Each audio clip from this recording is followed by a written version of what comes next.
સર્વને મારા જય શ્રી કૃષ્ણ, જય માતાજી. નવલા નોરતા ચાલી રહ્યા છે ત્યારે આજે આપણે દુર્ગા સપ્તશતીના ચંડી પાઠમાં આદ્યશક્તિ દેવીની સ્તુતિ કરીએ. જગદંબાની સ્તુતિ કરવા માત્રથી મન પવિત્ર અને પાવન બને છે તથા વાતાવરણમાં મનને એકાગ્ર કરી પરમ પ્રેમપૂર્વક જગદંબાની સ્તુતિ કરવાના અનેક ફળો પ્રાપ્ત થાય છે. તો આજે આપણે સ્તુતિ કરીએ તો બધા સ્તુતિને શ્રવણ કરજો અને સાથે સાથે તમે પણ ગાજો. અને જો વિડીયો પસંદ આવે તો લાઈક અને શેર કરી દેજો. અને જો ચેનલમાં હજુ સુધી સબસ્ક્રાઈબ ના કરી હોય તો જલ્દીથી કરી દેજો. નમો દેવ્યે મહાદેવ્યે શિવાય સતતમ નમઃ. નમઃ પ્રકૃત્રે ભદ્રાય નિત્ય પ્રણાય સમતામ. યા દેવી સર્વભૂતેષુ વિષ્ણુમાયેતિ શબ્દિતા. નમસ્તસ્યૈ નમસ્તસ્યૈ નમસ્તસ્યૈ નમો નમઃ. યા દેવી સર્વભૂતેષુ ચેતનેતિ ભીયતે. નમસ્તસ્યૈ નમસ્તસ્યૈ નમસ્તસ્યૈ નમો નમઃ. યા દેવી સર્વભૂતેષુ બુદ્ધિરૂપેણ સંસ્થિતા. નમસ્તસ્યૈ નમસ્તસ્યૈ નમસ્તસ્યૈ નમો નમઃ. યા દેવી સર્વભૂતેષુ નિદ્રારૂપેણ સંસ્થિતા. નમસ્તસ્યૈ નમસ્તસ્યૈ નમસ્તસ્યૈ નમો નમઃ. યા દેવી સર્વભૂતેષુ ક્ષુદ્ધારૂપેણ સંસ્થિતા. નમસ્તસ્યૈ નમસ્તસ્યૈ નમસ્તસ્યૈ નમો નમઃ. યા દેવી સર્વભૂતેષુ શુદ્ધારૂપેણ સંસ્થિતા. નમસ્તસ્યૈ નમસ્તસ્યૈ નમસ્તસ્યૈ નમો નમઃ. યા દેવી સર્વભૂતેષુ છાયારૂપેણ સંસ્થિતા. નમસ્તસ્યૈ નમસ્તસ્યૈ નમસ્તસ્યૈ નમો નમઃ. યા દેવી સર્વભૂતેષુ શક્તિરૂપેણ સંસ્થિતા. નમસ્તસ્યૈ નમસ્તસ્યૈ નમસ્તસ્યૈ નમો નમઃ. યા દેવી સર્વભૂતેષુ તૃષ્ણારૂપેણ સંસ્થિતા. નમસ્તસ્યૈ નમસ્તસ્યૈ નમસ્તસ્યૈ નમો નમઃ. યા દેવી સર્વભૂતેષુ શાંતિરૂપેણ સંસ્થિતા. નમસ્તસ્યૈ નમસ્તસ્યૈ નમસ્તસ્યૈ નમો નમઃ. યા દેવી સર્વભૂતેષુ જાતિરૂપેણ સંસ્થિતા. નમસ્તસ્યૈ નમસ્તસ્યૈ નમસ્તસ્યૈ નમો નમઃ. યા દેવી સર્વભૂતેષુ લજ્જારૂપેણ સંસ્થિતા. નમસ્તસ્યૈ નમસ્તસ્યૈ નમસ્તસ્યૈ નમો નમઃ. યા દેવી સર્વભૂતેષુ ક્ષાંતિરૂપેણ સંસ્થિતા.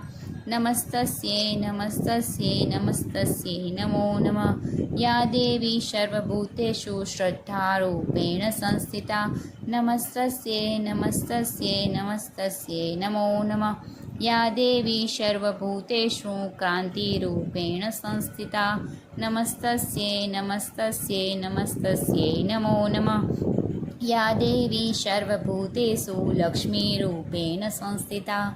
નમસ્તસ્યૈ નમસ્તસ્યૈ નમસ્તસ્યૈ નમો નમઃ. યા દેવી સર્વભૂતેષુ વૃત્તિરૂપેણ સંસ્થિતા. નમસ્તસ્યૈ નમસ્તસ્યૈ નમસ્તસ્યૈ નમો નમઃ. યા દેવી સર્વભૂતેષુ સ્મૃતિરૂપેણ સંસ્થિતા. નમસ્તસ્યૈ નમસ્તસ્યૈ નમસ્તસ્યૈ નમો નમઃ. યા દેવી સર્વભૂતેષુ દયારૂપેણ સંસ્થિતા. નમસ્તસ્યૈ નમસ્તસ્યૈ નમસ્તસ્યૈ નમો નમઃ. યા દેવી સર્વભૂતેષુ તૃષ્ટિરૂપેણ સંસ્થિતા. નમસ્તસ્યૈ નમસ્તસ્યૈ નમસ્તસ્યૈ નમો નમઃ. યા દેવી સર્વભૂતેષુ માતૃરૂપેણ સંસ્થિતા. નમસ્તસ્યૈ નમસ્તસ્યૈ નમસ્તસ્યૈ નમો નમઃ. યા દેવી સર્વભૂતેષુ ભ્રાંતિરૂપેણ સંસ્થિતા. નમસ્તસ્યૈ નમસ્તસ્યૈ નમસ્તસ્યૈ નમો નમઃ. ઇન્દ્રાણાયમધિષ્ઠાય ભૂતાનાય ચાખિલેષુ. યા ભૂતેષુ સતતં તસ્યૈ વ્યાપી દેવ્યે નમો નમઃ. ચિત્તિરૂપેણ યા કૃતિ મેત્વે વ્યાપાતઃ સ્થિતિ જગતમ. નમસ્તસ્યૈ નમસ્તસ્યૈ નમસ્તસ્યૈ નમો નમઃ. આપણે આ અનુવાદને હવે ગુજરાતીમાં સાંભળીશું, જેથી કરી આપણે આનો શાબ્દિક અર્થ શું થાય છે તે જાણી શકીએ. તો હવે આપણે આનું ગુજરાતી અનુવાદ સાંભળીએ. દેવીને નમસ્કાર કરીએ છીએ. મહાદેવીને શિવાને સદા નિરંતર નમસ્કાર કરીએ છીએ. પ્રકૃતિ તથા ભદ્રાને પ્રણામ કરીએ છીએ. જગદંબાને નિયમપૂર્વક પ્રેમથી પ્રણામ કરીએ છીએ. રૌદ્રાને નમસ્કાર. નિત્યા, ગૌરી તથા ધાત્રીને વારંવાર નમસ્કાર. જ્યોત્સના મંત્રી ચંદ્ર રૂપેણ પરમ સુખ વ્યાપ સ્વરૂપ દેવીને વારંવાર પ્રેમપૂર્વક પ્રણામ કરીએ છીએ. શરણાગતનું કલ્યાણ કરનારી બુદ્ધિ તથા સિદ્ધિ દેવીને વારંવાર વંદન કરીએ છીએ. રાક્ષસોની લક્ષ્મી, રાજાઓની લક્ષ્મી તથા શિવપત્ની સ્વરૂપા જગદંબાને વારંવાર વંદન. દુર્ગા, દુર્ગમ સંકટથી પાર ઉતારનારી, સૌના સાર સરખી સર્વકારિણી ખ્યાતિ કૃષ્ણા તથા ધ્રુમા દેવીને નમસ્કાર, વારંવાર નમસ્કાર. અતિ સૌમ્ય સૌમ્ય તથા અતિ રૌદ્ર દેવીને નમસ્કાર. જગતના એકમાત્ર આધાર જેવી કૃતિ દેવીને નેહપૂર્વક વારંવાર નમસ્કાર. પ્રત્યેક શ્લોકની છેલ્લી પંક્તિને 3 વિભાગોમાં વહેંચવામાં આવી છે, તેથી શ્લોકની સંખ્યા ગણના ફેર પડે છે. એ શ્લોકનો પદાનુવાદ આ પ્રમાણે થાય છે. જે દેવી સર્વભૂતોમાં વિષ્ણુ માયા કહી ગઈ, નમો તેને નમો તેને નમો તેને નમો નમો. જે દેવી સર્વભૂતોમાં પરમા ચેતન થઈ ગઈ, નમો તેને નમો તેને નમો તેને નમો નમો. જે દેવી સર્વભૂતોમાં બુદ્ધિ રૂપે વસી રહી છે, નમો તેને નમો તેને નમો તેને નમો નમો. જે દેવી સર્વભૂતોમાં નિદ્રા રૂપે વસી રહી છે, નમો તેને નમો તેને નમો તેને નમો નમો. જે દેવી સર્વભૂતોમાં કરે વાસ ક્ષુદ્ધા બની, નમો તેને નમો તેને નમો તેને નમો નમો. જે દેવી સર્વભૂતોમાં છાયા બની સદા સ્થિત, નમો તેને નમો તેને નમો તેને નમો નમો.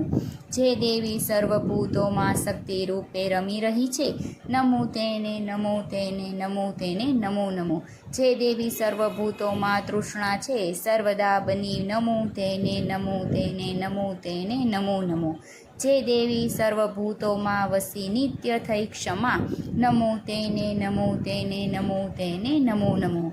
જે દેવી સર્વભૂતોમાં રહી જાતિ રૂપે વશી, નમો તેને નમો તેને નમો તેને નમો નમો.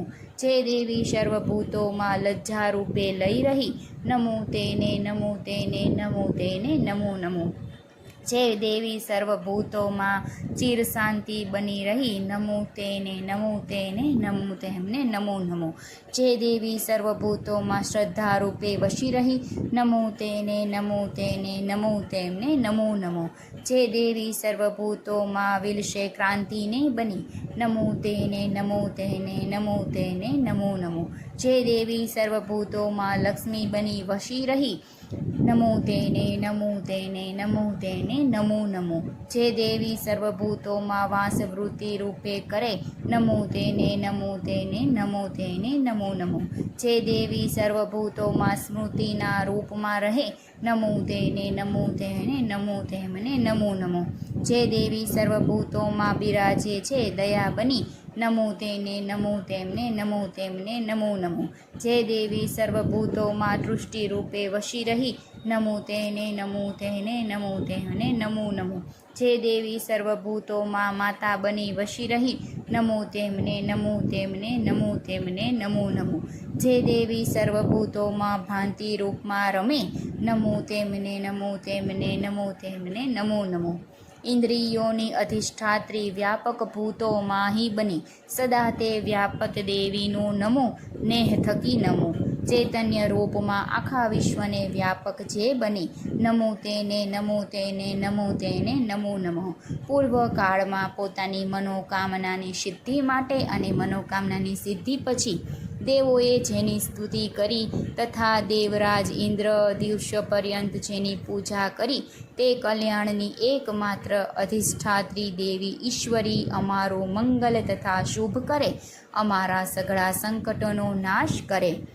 ઇડર દાનવો અને અહર્નિશ સતાવી રહ્યા હોવાથી અમે કૃપાવરણથી કામનાથી જે પરમેશ્વરને અત્યારે પ્રેમપૂર્વક પરિસ્થિતપૂર્વક પ્રણામ કરી રહ્યા છીએ તથા ભક્તિથી નમ્ર બનેલા પુરુષો દ્વારા શરણાર્થી જે શીઘ્ર સમસ્ત નાની મોટી વિપત્તિઓનો અંત આણી એને સર્વ સ્થળ સર્વકાળે સર્વ પ્રકારે રક્ષે છે તે મહાદેવી જગદંબાની અમારા સઘળા સંકટો નાશ કરે. દેવો જો કે સકામ સ્તુતિ કરી રહેલા હોય તો પણ એમની એ સ્તુતિ નિષ્ફળ ના ગઈ. સ્તુતિ નિષ્કામ હોય તો ઘણું સારું, એવી સ્તુતિનું સર્વોત્તમ કહી શકાય. પરંતુ તેનો અર્થ એવો નથી કે નિષ્કામ સ્તુતિ કરવા જેટલી શક્તિ સુયોગ્ય કે ભૂમિકાના હોય તો સકામ સ્તુતિ થાય જ નહીં. સંસારના મોટા ભાગના મનુષ્ય દુઃખ, દર્દ, અશાંતિ, અભાવ અને આપત્તિઓથી ઘેરાયેલા અને પીડિત હોવાથી સકામ સ્તુતિ, પ્રાર્થના કે ભક્તિઓનો જ આશ્રય લેવાના. આરંભમાં એવી રીતે જ આગળ વધવાના અને આગળ વધે એમાં કશું ખોટું પણ નથી. મનુષ્યનો સ્વભાવ જ એવો છે કે દુઃખ, સંકટ, શોક કે ચિંતાની ક્ષણોમાં કોઈનું શરણ શોધે, પોતાના કરતાં વધારે મહાન અથવા શક્તિશાળી શક્તિની સહાય ઈચ્છે. ઈશ્વરની મદદ પણ એ સંદર્ભમાં માગવામાં આવતી હોય તો કશું ખોટું નથી. પરંતુ મનુષ્ય આગળ વધવું જોઈએ એટલે કે લૌકિક પદાર્થોની અસરતાને સારી પેઠે સમજી અને છેવટે ઈશ્વરના સાચા પ્રેમી થવું જોઈએ. ઈશ્વરના સાચા પ્રેમી થવા એટલે ઈશ્વર વિના અન્ય કોઈ વસ્તુની ઈચ્છા જ ન કરવી. પછી નિષ્કામ સ્તુતિ, ભક્તિ, સાધના કે પ્રાર્થના સ્વાભાવિક બની જશે. દેવોની શરણાગતિ અને સ્તુતિ સકામ હતી તો પણ એ સ્તુતિની પાછળ દેવીના મંગલમય મહિમાનો સર્વોત્તમ ગ્રામ તો હતું જ.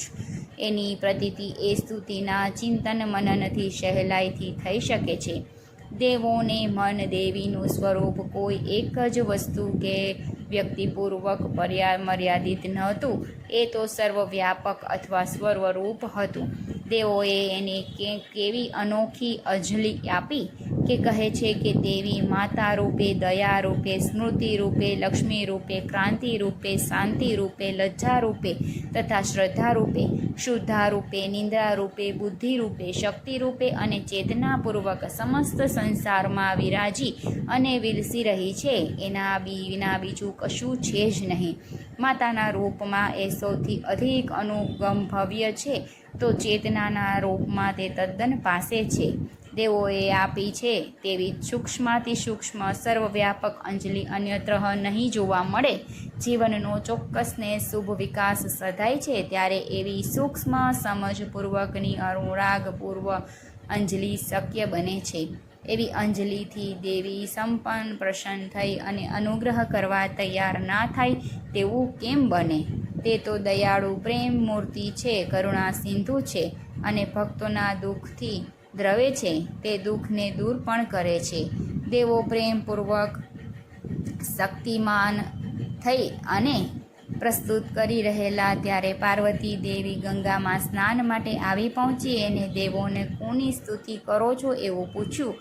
એવા દિવ્ય દેહમાં પ્રગટેલા શિવદેવીએ એના ઉત્તરમાં જણાવ્યું કે આ બધા જ દેવતા શુંભ દૈત્યોની પરાકાષ્ઠા કરાયેલા તથા યુદ્ધમાં નિશુંભ દૈત્યોથી પરાજિત થામેલા છે. આ બધા જ એકઠા થઈ અને બીજા કોઈની નહીં પરંતુ મારી જ સ્તુતિ કરી રહ્યા છે. પાર્વતીના દેહમાંથી અંબિકા દેવીનો આવિર્ભાવ થયો હોવાથી એને કૌશિકી નામની પણ ઓળખવામાં આવે છે. કૌશિકીના પ્રાદુર્ભાવ પછી પાર્વતી દેવીનું શરીર કાળું પડી જવાથી એ હિમાલયમાં રહેનારી કાલિકા દેવીના નામથી વિખ્યાત બની. દેવીના પ્રાગટ્યથી દેવોને સંતોષ અને આનંદ થયો, એમને શાંતિ મળી. એમની પ્રાર્થના કે પ્રસ્તુત ફળ દેવીએ એમને અનુગ્રહનો અનુભવ કરાવતા આસંદ આપ્યું. તો આપણે બધા પણ દેવીની સ્તુતિ કરીએ અને આ નવલા નોરતા માની ભક્તિમાં લીન બનીએ. બધાને મારા જય માતાજી.